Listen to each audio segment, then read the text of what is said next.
नमस्कार दोस्तों, स्वागत है आप लोगों का मेरे यूट्यूब चैनल पर। आइए सुनते हैं आज मुंशी प्रेमचंद की कहानी कर्मों का फल। मुझे हमेशा आदमियों के परखने की सनक रही है और अनुभव के आधार पर कह सकता हूँ कि यह अध्ययन जितना मनोरंजक, शिक्षाप्रद और उद्घाटनों से भरा हुआ है, उतना शायद और कोई अध्ययन न होगा। लेकिन अपने दोस्त लाला सईदयाल से बहुत अरसे तक दोस्ती और बेतुकी कुल्ली फुकी के संबंध रहने पर भी मुझे उनकी था न मिली। मुझे ऐसे दुर्बल शरीर में ज्ञानियों की सी शांति, संतोष देखकर आश्चर्य होता, जो एक नाजुक पौधे की तरह मुसीबतों के झोंके में भी अचल और अटल रहता था। जो वह बहुत ही मामूली दर्जे का आदमी था, जिसमें मानव कमजोरी की कमी न थी। वह वादे बहुत करता था, लेकिन उन्हें पूरा करने की ज़रूरत नहीं समझता था।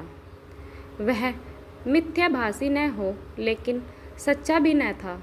बेमुरावत न हो, लेकिन उसकी मुरावत छिपी रहती थी।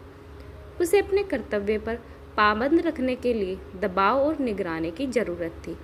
किफ़ायत के वसूलों से बेखबर, मेहनत से जी चुराने वाला, असूलों का कमज़ोर, एक ढीला ढाला मामूली आदमी था। लेकिन जब कोई मुसीबत सिर पर आ पड़ती तो उसके दिल में साहस और दृढ़ता की वह ज़बरदस्त ताकत पैदा हो जाती थी, जिसे शहीदों का गुण कह सकते हैं। उसके पास न दौलत थी, न धार्मिक विश्वास जो ईश्वर पर भरोसा करने और उसकी इच्छाओं के आगे सिर झुका देने का स्रोत है। एक छोटी सी कपड़े की दुकान के सिवाय कोई जीविका न थी। ऐसी हालतों में उसकी हिम्मत और दृढ़ता का सोता कहाँ छुपा हुआ है, वहाँ तक मेरी अन्वेषणा दृष्टि नहीं पहुँचती थी। बाप के मरते ही मुसीबतों ने उस पर छापा मारा। कुछ थोड़ा सा कर्ज विरासत में मिला, जिसमें बराबर बढ़ते रहने की आश्चर्यजनक शक्ति छिपी हुई थी। बेचारे ने अभी बरसिक से छुटकारा नहीं पाया था कि महाजन ने नालिश की और अदालत के तिलस्मी अहाते में पहुँचते ही यह छोटी सी हस्ती इस तरह फूली जिस तरह मशक फल की है डिगरी हुई। जो कुछ जमा थमा थी, बर्तन, भांडे, हांडी, तवा, उसके गहरे पेट में समा गए। मकान भी न बचा। बेचारे मुसीबतों के मारे साई दाल का अब कहीं ठिकाना न था। कौड़ी कौड़ी का मोहताज, न कहीं घर न बार। कई कई दिन फाके से गुजर जाते। अपनी तो खैर उन्हें जरा भी फिक्र न थी, लेकिन बीवी थी, 2-3 बच्चे थे। उनके लिए तो कोई न कोई फिक्र करनी पड़ती थी। कुनबे का साथ और यह बेसोरो सामानी बर्बाद बड़ा दर्दनाक दृश्य था। शहर से बाहर एक पेड़ की छाया में यह आदमी अपनी मुसीबत के दिन काट रहा था। सारे दिन बाजारों की खाक छानता। मैंने एक बार उसे रेलवे स्टेशन पर देखा था। उसके सिर पर एक भारी बोझ था। उसका नाजुक सुख सुविधा में पला हुआ शरीर पसीना पसीना हो रहा। पैर मुश्किल से उठते थे, दम फूल रहा था, लेकिन चेहरे से मर्दाना हिम्मत और मजबूत इरादे की रोशनी टपकती थी। चेहरे से पूर्ण संतोष झलक रहा था। उसके चेहरे पर ऐसा इत्मीनान था कि जैसे यही उसका बाप दादों का पेशा है। मैं हैरत से उसका मुंह ताकता रह गया। दुख में हमदर्दी दिखाने वाले की हिम्मत न हुई कि कई महीने तक यही कैफियत चलती रही। आखिरकार उसकी हिम्मत और सहन शक्ति उसे इस कठिन दुर्गम घाटी से बाहर निकल लाई। थोड़े ही दिनों के बाद मुसीबतों ने उस पर हमला किया। ईश्वर ऐसा दिन दुश्मन को भी ना दिखलाए। मैं 1 महीने के लिए बम्बई चला गया था। वहाँ से लौटकर उससे मिलने गया। वह दृश्य याद करके आज भी रोंगटे खड़े हो जाते हैं और दिल डर से कांप उठता है। सुबह का वक्त था। मैंने दरवाजे पर आवाज़ दी और हमेशा की तरह बेतकल्लुफ़ अंदर चला गया। अगर वहाँ साई दयाल का वह हंसमुख चेहरा, जिस पर मर्दाना हिम्मत की ताजगी झलकती थी, नज़र न आया, मैं 1 महीने के बाद उन घर जाऊँगा और वहाँ आंखों से रोते लेकिन होठों से हंसते दौड़कर मेरे गले लिपट न जाए। ज़रूर कोई आफत है।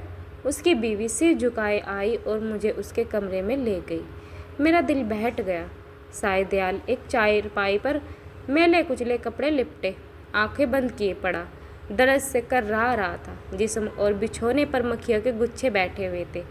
आहट पाते ही उसने मेरी तरफ देखा। मेरे जिगर के टुकड़े हो गए। हड्डियों का ढांचा रह गया था। दुर्बलता की इससे ज़्यादा सच्ची और करुणा तस्वीर नहीं हो सकती। उसकी बीवी ने मेरी तरफ निराशा भरी आंखों से देखा। मेरी आंसू भर आए। उसे सिमटे हुए ढांचे में बीमारी को भी मुश्किल से जगह मिलती होगी, जिसकी जिंदगी का क्या जिक्र। फिर मैंने धीरे से पुकारा। आवाज़ सुनते ही वह बड़ी बड़ी आंखें खुल गई, लेकिन उनमें पीड़ा और शोक के आंसू न थे। संतोष और ईश्वर पर भरोसे की रोशनी थी। और वह पीला चेहरा, वह गंभीर संतोष का मौन चित्र, वह संतोष में संकल्प की सजीव स्मृति। उसके पीलेपन में मर्दाना हिम्मत की लाली झलकती थी। मैं उसकी सूरत देखकर घबरा गया। क्या यह बुझते हुए चिराग की आखिरी झलक तो नहीं है? मेरी सहमी हुई सूरत देखकर वह मुस्कुराया और धीमी आवाज़ में बोला, तुम ऐसे उदास क्यों हो? यह सब मेरे कर्मों का फल है। मगर कुछ अजब बदकिस्मत आदमी था। मुसीबतों को उससे कुछ खास मोहब्बत थी। किससे उम्मीद थी कि वह उस प्राणघातक रोग से मुक्ति पाएगा? डॉक्टरों ने भी जवाब दे दिया था। मौत के मुंह से निकल आया। अगर भविष्य का जरा भी ज्ञान होता तो सबसे पहले मैं उसे जहर दे देता। उस शोकपूर्ण घटना को याद करके कलेजा मुंह को आता। धिक्कार है इस जिंदगी पर कि बाप अपनी आंखों से अपने इकलौते बेटे का शोक देखे। कैसा हंसमुख, कैसा खूबसूरत होनहार लड़का था, कैसा सुशील, कैसा मधुरभाषी। जालिम मौत ने उसे छांट लिया। प्लेग की दुहाई मची हुई थी। शाम को गिल्टी निकली और सुबह को कैसी मनहूस ऐशुभ सुबह थी। वह जिंदगी सवेरे के चिराग की तरह बुझ गई। मैं उस वक्त उस बच्चे के साईं दीवार का सहारा लिए हुए खामोश आसमान की तरफ देखता था। मेरी और उसकी आंखों के सामने जालिम बेरहम मौत ने उस बच्चे को हमारी गोद से छीन लिया। मैं रोते हुए साईं दयाल के गले से लिपट गया। सारे घर में कोहराम मच गया। बेचारी माँ पछाड़े खा रही थी।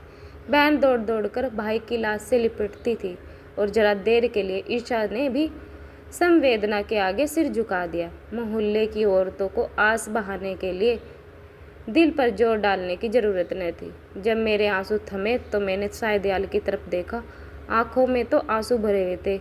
संतोष का आंखों पर कोई बस नहीं, लेकिन चेहरे पर मर्दाना दर्द था और समर्पण का रंग स्पष्ट था।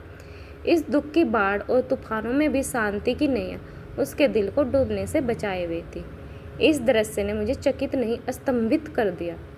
संभावनाओं की सीमाओं कितनी ही व्यापक हो, ऐसी हृदय द्वारक स्थिति में होश हवास और इत्मीनान को कायम रखना उन सीमाओं से परे है। लेकिन इस दृष्टि से साईं दयाल मानव नहीं, अति मानव था। मैंने रोते हुए कहा, भाई साहब, अब संतोष की परीक्षा का। उसने दृढ़ता से उत्तर दिया, हाँ, यह कर्मों का फल है। मैं एक बार फिर भौचक होकर उसका मुंह ताकने लगा। लेकिन साईं दयाल का यह तपस्या, ईश्वर इच्छा पर भरोसा, अपनी आंखों से देखने पर भी मेरे दिल में संदेश बाकी थे। मुमकिन है जब तक चोट ताजी है, सब्र का बांध कायम रहे। लेकिन उसकी बुनियादें हिल गई, उसमें दरारें पड़ गई। वह अब ज़्यादा देर तक दुख और शोक की जहरों का मुकाबला नहीं कर सकता। क्या संसार की कोई दुर्घटना इतनी हृदय द्वारक, इतनी निर्मम, इतनी कठोर हो सकता है? संतोष और दृढ़ता और धैर्य और ईश्वर पर भरोसा, यह सब उस आंधी के समान घास फूस से ज़्यादा नहीं। धार्मिक विश्वास तो क्या, अध्यात्मक तक उसके सामने सिर झुका देता। उसके झोंके आस्था और निष्ठा की जड़ें हिला देते। लेकिन मेरा अनुमान गलत निकला। साईं दयाल ने धीरज को हाथ से न जाने दिया। वह बदसूरत जिंदगी के कर्मों में लग गया। दोस्तों की मुलाकातें और नदी के किनारे की सैर, तफरीर और मेलों की चहल पहल, इन दिलचस्पियों में उसके दिल को खींचने की ताकत अब भी बाकी थी। मैं उसकी एक एक क्रिया को, एक एक बात को गौर से देखता और पढ़ता। मैंने दोस्ती के नियम कायदों को भुलाकर उसे उस हालत में देखा जहाँ उसके विचारों के सिवा और कोई न था। लेकिन उस हालत में भी उसके चेहरे पर वही पुरुषोचित धैर्य था। शिकवे शिकायत का एक शब्द भी उसकी जुबान पर नहीं आया। इसी बीच मेरी छोटी लड़की चंद्रमुखी निमोनिया की भेंट चढ़ गई। दिन के धंधे से फुर्सत पाकर जब मैं घर पर आता और उसे प्यार से गोद में उठा लेता तो मेरे हृदय को जो आनंद आता, आत्मिक शक्ति मिलती थी, उसे शब्दों में नहीं व्यक्त कर सकता। उसकी अदाएं सिर्फ दिल को लुभाने वाली नहीं, गम को भुलाने वाली है। जिस वक्त वह हुमककर मेरी गोद में आती, मुझे तीनों लोग की संपत्ति मिल जाती थी। उसकी शरारतें कितनी मनमोहक थी। अब हुक्के में मज़ा नहीं रहा, कोई चिलम का गिराने वाला नहीं, खाने में मज़ा नहीं है, कोई थाली के पास बैठा हुआ उस पर हमला करने वाला नहीं। मैं उसकी लाश को गोद में लिए बिलक बिलक कर रो रहा था। यही जी चाहता था कि अपनी ज़िंदगी का खात्मा कर दूं। मैंने साईं दयाल को आते देखा। मैंने फ़ौरन आंसू पोंछ डाले। उस नन्ही सी जान को ज़मीन पर लिटाकर बाहर निकल आया। उस धैर्य और संतोष के देवता ने मेरी तरफ संवेदनशील की आंखों से देखा और मेरे गले से लिपटकर रोने लगा। मैंने कभी उसे इस तरह चीखें मारकर रोते हुए नहीं देखा। रोते रोते उसे हिचकियाँ बंध गई, बेचैनी से बेसुध और बेहार हो गया। यह वही आदमी जिसका इकलौता बेटा मरा और माथे पर बल नहीं, यह काया पलट क्यों? इस शौकपूर्ण घटना के कई दिन बाद जबकि दुखी दिल संभलने लगा, एक रोज़ हम दोनों नदी की सैर गए। शाम का वक्त था। नदी कहीं सुनहरी, कहीं नीली, कहीं काली, किसी थके हुए मुसाफिर की तरह धीरे धीरे बह रही थी। हम दूर जाकर एक टीले पर बैठ गए, लेकिन बातचीत करने को जी ना चाहता था। नदी के मौन प्रवाह ने हमको भी अपने विचारों में डुबा दिया।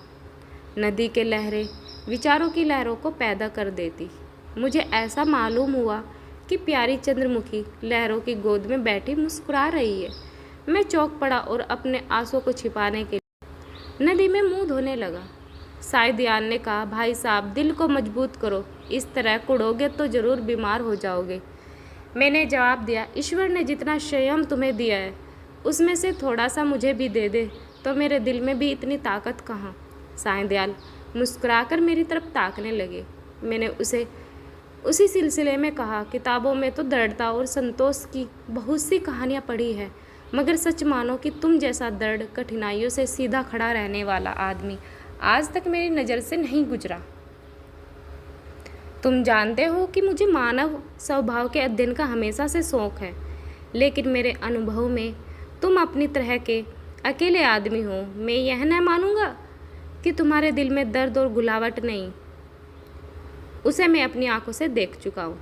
फिर इस ज्ञानियों से जैसे संतोष और शांति का रहस्य तुमने कहाँ छिपा रखा है? तुम्हें इस समय यह रहस्य मुझसे कहना पड़ेगा। साईं दयाल कुछ सोच विचार में पड़ गया। जमीन की तरफ ताकते हुए बोला, यह कोई रहस्य नहीं, मेरे कर्मों का फल है। यह वाक्य मैंने चौथी बार उसकी ज़ुबान से सुना। बोला, जिन कर्मों का फल ऐसा शक्तिदायक है, उन कर्मों की मुझे भी कुछ दीक्षा दो। मैं ऐसे फलों से क्या वंचित रहूं?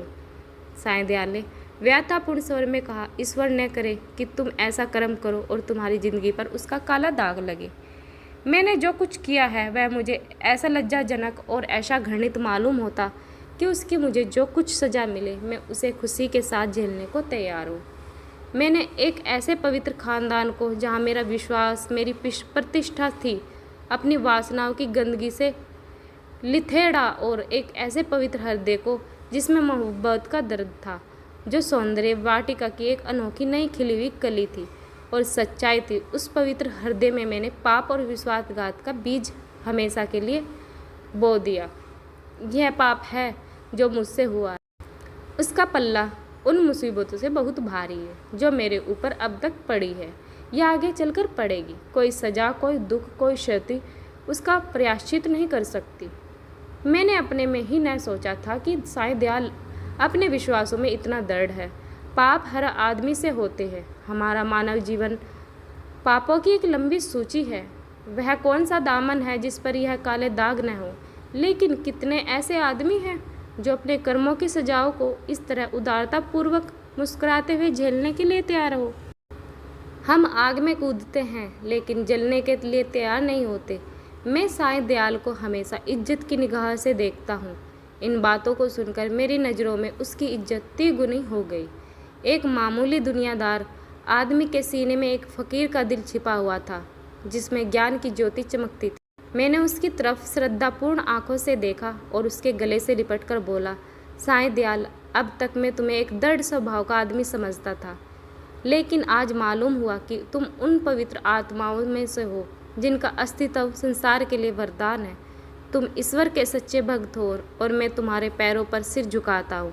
दोस्तों, आज की कहानी यहीं पे समाप्त होती है। मिलते हैं नई कहानी के साथ।